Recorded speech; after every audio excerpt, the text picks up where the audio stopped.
오늘 우리에게 주시는 하나님 아버지의 말씀은 잠언 18장 16절에서 24절입니다. 잠언 18장 16절에서 24절까지 제가 봉독해 드리겠습니다. 선물은 사람이 가는 길을 넓게 열어주고 그를 높은 사람 앞으로 이끌어준다. 송사에서는 먼저 말하는 사람이 옳은 것 같으나 상대방이 와 보아야 사실이 밝혀진다. 제비를 뽑으면 다툼이 끝나고 강한 사람들 사이에 논쟁이 판가름 난다. 노엽게 한 친척과 가까워지기는 견고한 성을 함락시키는 것보다 어려우니 그 다툼은 마치 꺾이지 않는 성문의 빗장과 같다. 사람의 입에서 나오는 말의 열매가 사람의 배를 채워주고 그 입술에서 나오는 말의 결과로 만족하게 된다. 죽고 사는 것이 혀의 힘에 달렸으니 혀를 잘 쓰는 사람은 그 열매를 먹는다. 아내를 맞이한 사람은 복을 찾은 사람이요 주님으로부터 은총을 받은 사람이다. 가난한 사람은 간절한 말로 구걸하지만 부유한 사람은 엄한 말로 대답한다. 친구를 많이 둔 사람은 해를 입기도 하지만 동기간보다 더 가까운 친구도 있다. 아멘. 우리가 계속해서 이 새벽기도 시간에 잠언 말씀을 나누는데요. 오늘은 이제 잠언 18장 이제 16절서부터 24절까지 우리가 이제 18장 보면 얼핏 보면 뭐 서로 연결되지 않는 그런 격언 모음처럼 이렇게 보입니다. 그러나 오늘 본문을 또 가만히 들여다보면 9절이 또 하나도 이렇게 하나로 꿰는 또 그러한 모습을 보게 되는데 그 뭐냐면 사람과의 관계 그리고 그 관계를 세우기도 하고 무너뜨리기도 하는 것 그것이 우리 말이라는 거예요.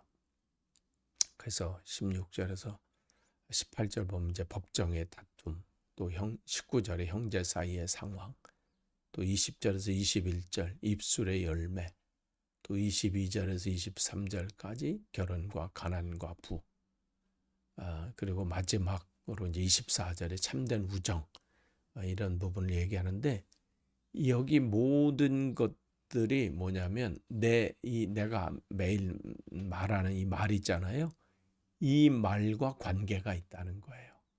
그래서 이 말로 인해서 한 이 가정이나 공동체나 관계가 생명으로 향해 갈게 만들 수도 있고 또 파괴로 또 죽음으로 또 그렇게 향해 가게 만들 수도 있다. 이 말씀을 합니다. 16절을 보시면 선물은 사람이 가는 길을 넓게 열어주고 그를 높은 사람 앞으로 이끌어준다. 여기서 선물이 사람의 길을 넓혀준다. 이것은 무슨 뇌물을 얘기하는 게 아니에요. 이제 뇌물과 이제 우리가 선물은 구분해야 되죠. 그 어떤 것을 누구에게 전달했을 때 뭔가 대가를 바라면 그게 뇌물이 되는 것이고 그냥 감사하는 마음으로 드리면 그건 이제 선물이 되게 되는 것이죠. 그러니까 지금 인간 사이에 또 실제로 어떻게 관계가 어떻게 돌아가는지를 이제 우리에게 보여줍니다. 성경에서 분명히 뇌물에 대해서는 분명하게 정죄하시고 잘못됨을 말씀을 하시죠. 그러면서 지혜로운 사람은 세상이 어떻게 흘러가는지를 이해하고 또 대신 그 앞에 자기 인격이나 자기 삶을 팔아서는 안 된다. 이 말씀을 하는 거예요. 그러니까 이건 뇌물을 얘기하는 게 아니라 관계 속에서 우리가 먼저 다가서는 그 선물을 이야기하는 것이죠.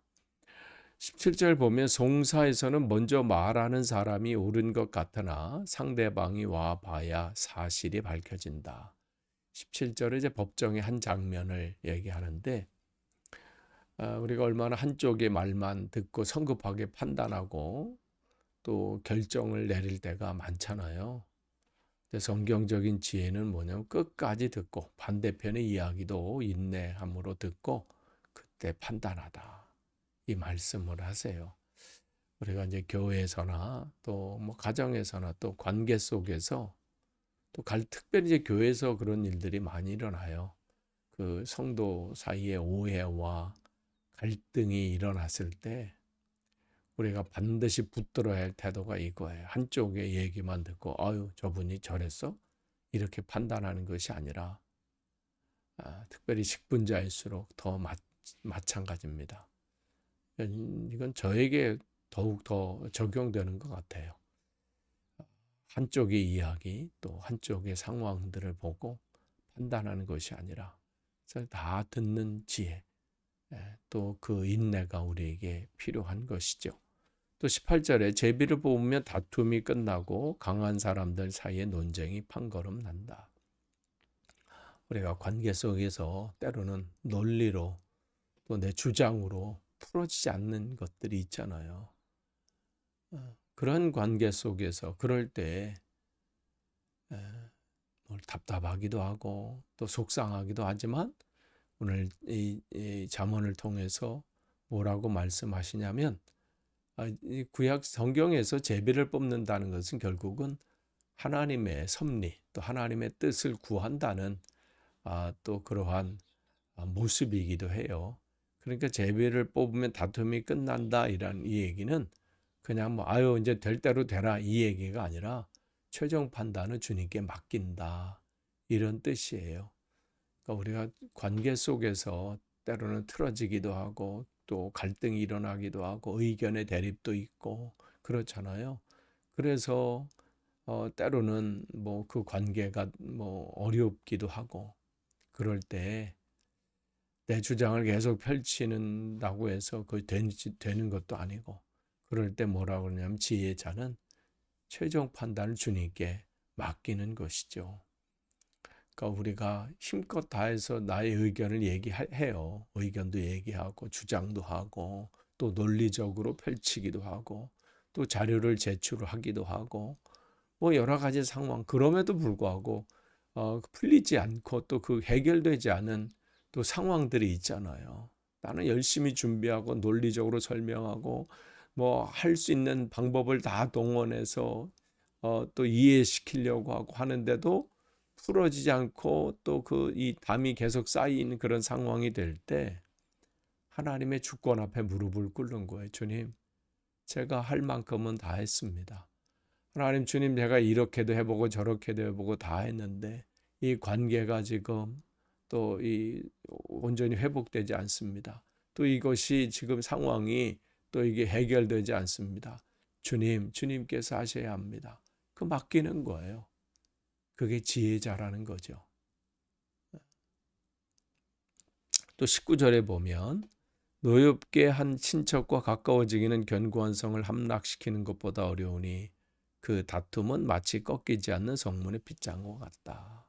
오늘 본문 중에서 가장 좀 아픈 구절이죠.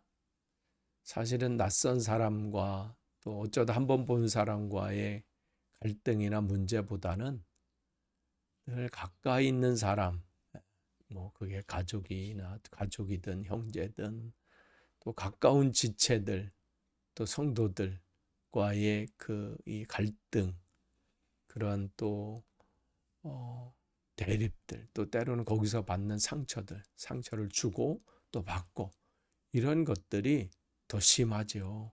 그리고 훨씬 깊어지고 상처가 훨씬 깊어지고 오래 갑니다. 목회 현장에서 이것을 수없이 목격을 해요. 그때 그렇게만 안 했어도, 그때 그런 상황만 안 벌어졌어도 하는 안타까운 일들이 있죠. 뭐 지금껏 이거 앞으로는 없다는 보장도 없어요. 또 앞으로도 또 그런 일들이 벌어지겠지요. 오래된 성도 간의 그런 서운함, 또 가족 간의 해묵은 상처, 가까운 사람일수록 그 상처의 깊이가 더 강하고 더 깊고 더 오래 가는 거예요. 그런 것들은 웬만한 설교나 또 논리로 풀어지지도 않아요. 이미 마음을 닫아버린 것이죠. 그렇기 때문에 우리가 그럴 때는 뭐 인간적인 방법으로는 아쉽고 어떻게 할 수가 없죠. 그렇기 때문에 예수 그리스도께 주님 그 상황을 아뢰고 주님께서 이 막힌 담을 허물어 주십시오. 하나님의 관계 속에서 이 지금 이렇게 돼 있는 이 관계가 주님 안에서 풀어지길 원하고 주님 안에서 이 막힌 빗장이 열려지길 원합니다. 구할 수밖에 없는 거예요. 또 오늘 20절에서 21절 보면요. 죽고 사는 것이 혀의 힘에 달렸으니 혀를 잘 쓰는 사람은 열매를 먹는다.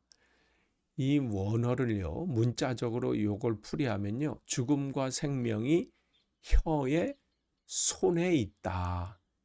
이 얘기예요. 혀에도 손이 있다는 거죠. 그러니까 손은 뭐예요? 우리가 뭔가를 쥐고 또 잡고 또 그것을 또 나눠주기도 하고 또 가져오기도 하고 손으로 하는 일들이 참 많잖아요.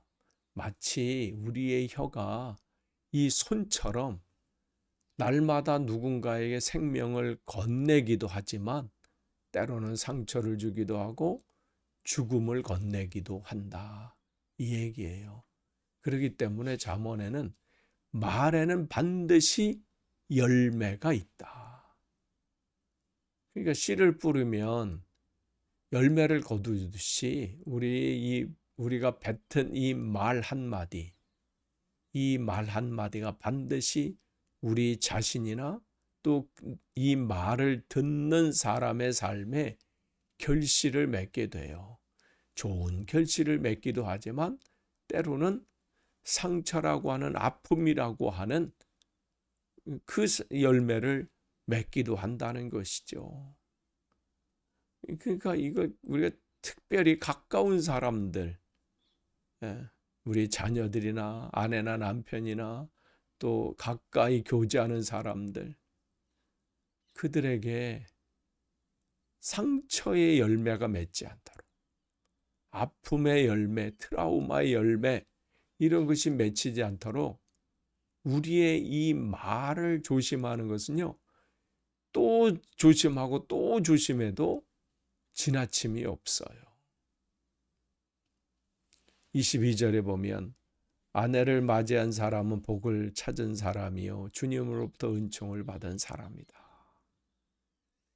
여기서 결혼은 인간의 선택이지만 또 동시에 하나님의 은총의 선물이기도 합니다.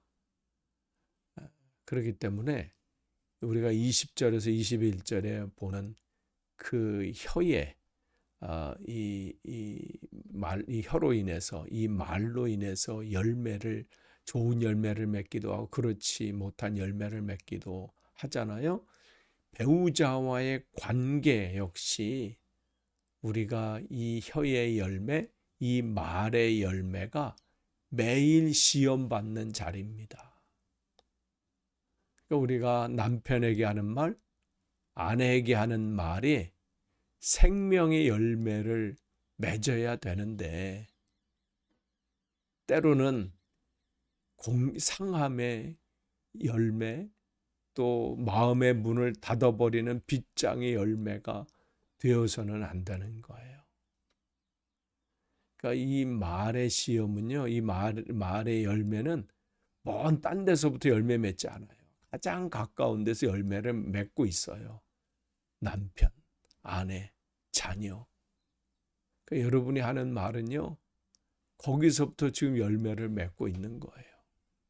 그렇기 때문에 정말 우리가 점검하고 또 점검해야죠. 23절.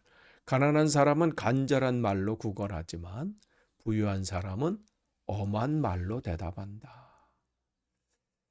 지위와 재물이 그 사람의 말투마저 바꿔놓는 것이 세상 모습이잖아요. 지위가 있고 또 재력이 있고 어느 정도 있으면 말이 틀려지고 함부로 말하는 사람들 얼마나 많아요.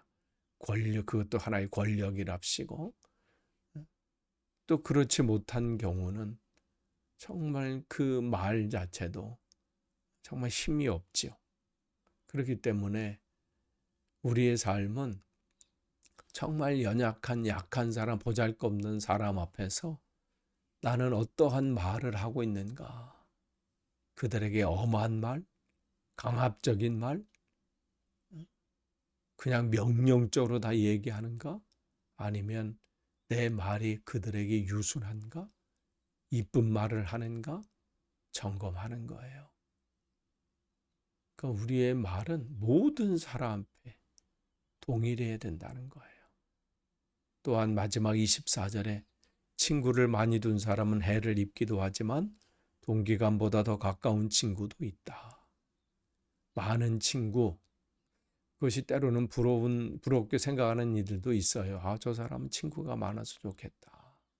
내 성경은 뭐라고 말하냐면 친구가 많은 것이 자랑이 아니다는 거죠. 그러나 단 한 사람, 형제보다 더 가까운 그 한 사람의 친구가 있다면 그는 행복한 사람이다.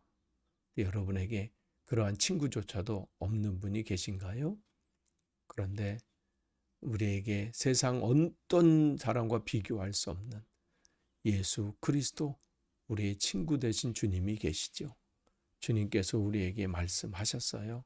요한복음 15장 15절에 내가 너희를 친구라 하였노니 이는 내가 내 아버지께 들은 것을 다 너희에게 알게 하였음이라. 요한복음 15장 15절에 주님께서 내가 너의 친구가 된다 말씀을 해주셨습니다. 세상에 여러분이 다른 친구, 믿을 만한 사람, 의지할 만한 사람, 마음을 통할 만한 사람이 없다고 여러분이 절망하실 거 없어요. 세상에 그런 사람은 사실은 없어요. 그런 척을 해주고 그러는 것이죠. 진짜 친구는 우리 주님이십니다. 여러분이 그러한 마음으로 또한 누군가에게 여러분이 왜 나에게 친구가 없어 말씀하시기 전에 누군가의 친구가 먼저 되어주세요. 말도 그에게 정말 잘하고 여러분의 삶을 제대로 하고 그렇게 될 때 그 사람은 여러분을 통해서 또 주님을 만나게 되고 또 주님이 나의 친구 되심을 실제적으로 여러분을 통해서 맛보게 될 겁니다. 그 은혜가 여러분에게 또 여러분과 교제하는 이들에게 나타나기를 축복합니다. 기도하겠습니다. 하나님 감사합니다. 오늘도 주님의 말씀으로 하루를 시작하게 하셨습니다. 오늘도 주님 말씀을 붙잡고 승리하는 복된 하루 되게 하옵소서. 예수님의 이름으로 기도합니다. 아멘.